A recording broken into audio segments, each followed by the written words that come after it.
देखिए क्या है कि लैंग्वेज रीजन्स की होती है, रिलीजन्स की हो ही नहीं सकती। भाई पंजाब की ज़बान पंजाबी है, बंगाल की ज़बान बंगाली है, गुजरात की ज़बान गुजराती है, तमिलनाडु की ज़बान तमिल है, फ्रांस की ज़बान फ्रेंच है, इंग्लैंड की ज़बान इंग्लिश है, वगैरह वगैरह।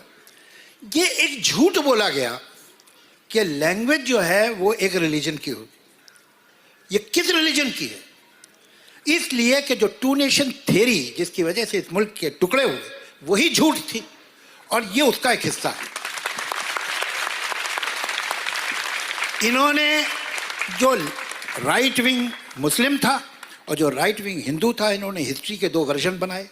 एक ने बताया कि जितने मुसलमान हैं वो सब वो जो राइट विंग मुसलमान थे खुश थे, हम सब महमूद गजनवी के घोड़े पे बैठ के आए थे। और जो राइट विंग हिंदू है वो कहता है ये सब महमूद गजनवी के साथ आए थे। दोनों झूठ बोल रहे हैं। खैर वो एक लंबी कहानी है। तो ये एक हिस्ट्री बदल दी गई। जबान को क्या करें, जबान को कैसे बदले कि जो लिविंग प्रूफ था कंपोजिट कल्चर का, जो लिविंग प्रूफ था कि टू नेशन थ्योरी झूठ है। अब ऐसा तो कर नहीं सकते थे कि एक काम करो, वर्ब पाकिस्तानियों को दे दो, नाउन हम रख लेते हैं, या नाउन उन्हें दे दो, वर्ब हम रख लेते हैं। तो इसे एक तरफ ढकेलना ही था, और इन्हें जो फैनेटिक मुसलमान था उसको भी प्रूव करना था कि हमारी आइडेंटिटी अलग है। ये उर्दू कौन सी ज़बान है?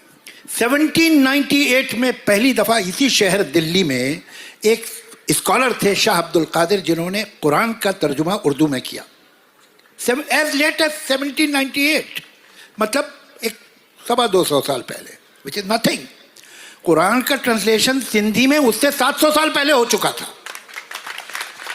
जब उन्होंने कुरान का तर्जुमा शाह अब्दुल कादिर ने उर्दू में किया, तो जितने उस जमाने के इमाम थे सब ने कुफ्र का फतवा दे दिया उसे कि यह आदमी बेशरम, ऐसी मुकद्दस, ऐसी पवित्र किताब का इस गंदी जबान में तर्जुमा किया उसने। ये उर्दू 1798 से एक 50 साल बाद इसके सर पे टोपी रख दी गई और दाढ़ी चिपका दी गई इसके। ये वो जबान है। आपको मैं इसके बारे में बताऊं, and I am saying it with great pride, कि दुनिया में जितनी ज़बानें हैं उनकी पोइट्री हमेशा रिलीजियस पोइट्री से शुरू होती है। वो चाहे लैटिन हो, चाहे ग्रीक हो, चाहे इंग्लिश हो। हिम्स होंगे, डेटीज़ की तारीफ में होगा, भजन होंगे, उसके बाद धीरे धीरे पोइट्री में दूसरे टॉपिक्स आते हैं। Urdu is one language in the world, and I am saying with total confidence, जिसकी पहले दिन से शायरी एंटी रिलीजियोसिटी थी, एंटी फंडामेंटलिज्म थी। आप ये देखिए कितना बड़ा झूठ साबित हुआ कि 10 करोड़ मुसलमान जो बांग्लादेश में थे, उन्होंने कहा हम उर्दू नहीं पढ़ेंगे, हम बांग्ला पढ़ेंगे। मेरी मादरी ज़बान उर्दू है, but I am with them. उनको पूरा राइट है अपनी मदर लैंग्वेज टंग पढ़ने का, और उन्हें कोई नहीं मजबूर कर सकता कि Urdu at the cost of their own mother tongue पढ़ें। जब 10 करोड़ ने कह दिया 7 करोड़ से कि हमें उर्दू नहीं पढ़नी, हमें बंगाली पढ़नी, उसके बाद किस मुंह से कोई कह सकता है कि उर्दू मुसलमानों की ज़बान है? क्या बात, क्या बात।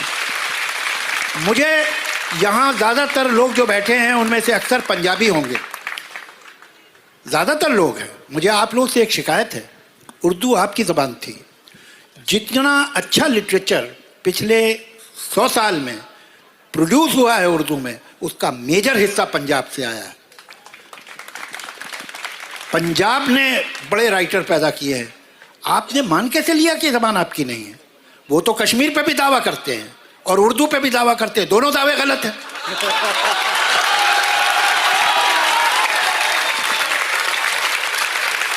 तो मैं यहाँ पर जो नौजवान पंजाबी लड़के लड़कियां बैठे हैं, मैं उनसे कहना चाहता हूँ कि तुम लोगों की ज़बान है।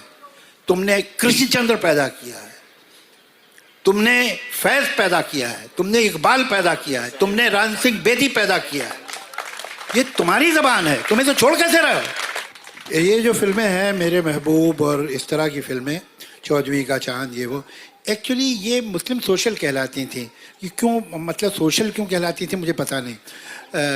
इनका नाम होना चाहिए था मुस्लिम western, and I will tell you why. जैसे कि जो वेस्टर्न मूवीज़ होती हैं, जो काउबॉयज़ की होती हैं, काउबॉय ज़रूर होते थे, वो गवाले जो गाय भैंस पालते थे, लेकिन ये गन स्लिंगर और वन स्ट्रीट टाउन जिसमें एक बार है जिसमें गन स्लिंगर खड़ा है और गोली ऐसे नहीं, ऐसा कभी नहीं था। सब ये बिल्कुल एक हॉलीवुड की बनाई हुई चीज़ है। उसी तरह से ये, मैं लखनऊ का रहने वाला हूँ, मैंने आज तक कोई मुसलमान लड़का लड़की नहीं देखी जो अपने बाप को अब्बा हुजूर कहता हो, मैंने तो नहीं देखा। ये बनाया हुआ है।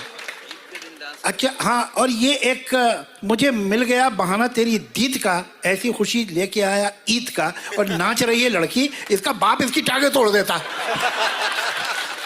तो ये सब ये बनाई हुई है। अच्छा है क्या, कमाल की बात ये है कि इसमें सबको आराम हो गया। ये जो मुसलमान रिक्शे वाला है या जिसकी पंक्चर लगाने की दुकान है, वो बड़ा खुश है कि मेरे बाप दादा ऐसे थे। ये सब वो ये नहीं जानता कि उसका परदादा भी पंक्चर ही लगाता था। वो समझ रहा है कि मैं इनकी औलाद हूँ। और बाकी लोग जो हैं, जो मुसलमान नहीं है, वो भी कहते देखो मुसलमान हो तो ऐसा हो यार। अब ये हमारा पड़ोसी जो है वो पंक्चर लगाता है, वो कोई मुसलमान है? असल में तो ये है। तो अब ये तय हो चुका है फिल्मों में कि अगर आप मुसलमान हैं तो या तो आप शायर होंगे या नवाब होंगे, आपके घर में वो लगे होंगे शैंडलियर, और चिक के पीछे एक इंतहाई खूबसूरत लड़की खड़ी होगी। सारी मुसलमान लड़कियां साधना की शक्ल की होती हैं। अच्छा, तो ये जो मिथ है ये इसका क्रिएट किया हुआ है। अब शुक्र है अब कुछ मुसलमान टेररिस्ट भी दिखाए जाते हैं, तो अब ये कम से कम नवाबी तो गई। तो ये हाल है। ये सब बकवास है, ये कुछ नहीं है।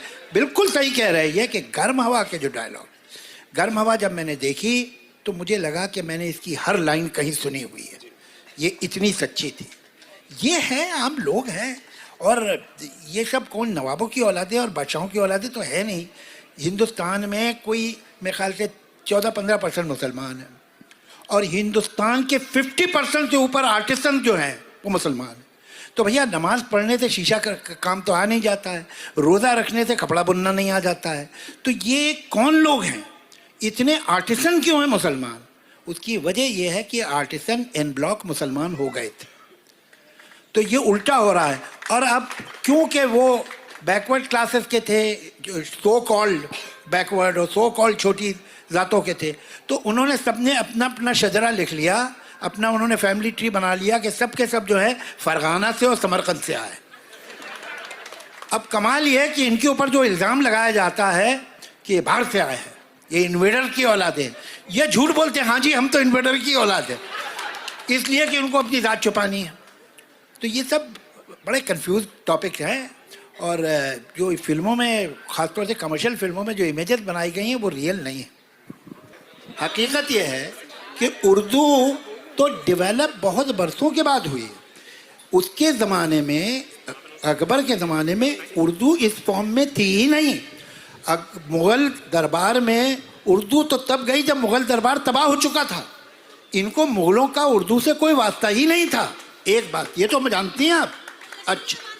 अच्छा, अब वो ज़बान जो आदमी, मतलब मैं आपको ये बता दूं, मैं यहाँ दोहरा नहीं सकता हूँ कि हिस्टोरियन ने ये तक लिखा है कि वो कौन सी गालियाँ देता था। अब मैं यहाँ वो गालियाँ नहीं दोहरा सकता हूँ, तो उसकी डिटेल, मिसाल के तौर पे अकबर का जो हुलिया आप मुग़ल आज़म में देखते हैं, ये हुलिया उसका नहीं था। मैं आपको एक और अभी बताता हूँ मैं आपको। वो एक लुंगी पहनता था, एक छोटी सी बंडी पहनता था और सर पे सफ़ेद कपड़ा बांधता था, ये उसका हुलिया था। एक शिराजी नाम का एक ट्रेडर था जो आगरा आया, और उसने अपनी वो लिखी है, सफ़रनामा लिखा है, रिपोर्टाज लिखा है, जिसमें उसने लिखा कि जब मैं आगरा गया तो मैंने अपने जो बिजनेस पार्टनर जिसके पास गया तो उससे कहा कि मैं यहाँ के बादशाह को देखना चाहता हूँ, बड़ी तारीफ़ सुनी उसकी। तो कल बाज़ार में चलना, मैं तुम्हें दिखा दूँगा। तो कल अब शाम को मुझे बाज़ार ले गया, हम इधर उधर घूम रहे थे, अचानक उसने कहा वो देखो, वो सामने खड़ा है बादशाह।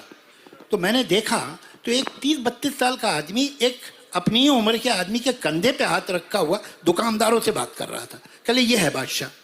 अब ये हुलिया आपके जहन में आता है, यह आदमी आपके जहन में आता है? वो दुकानदार से क्या पर्शियन में बातें कर रहा था? आप सोचिए।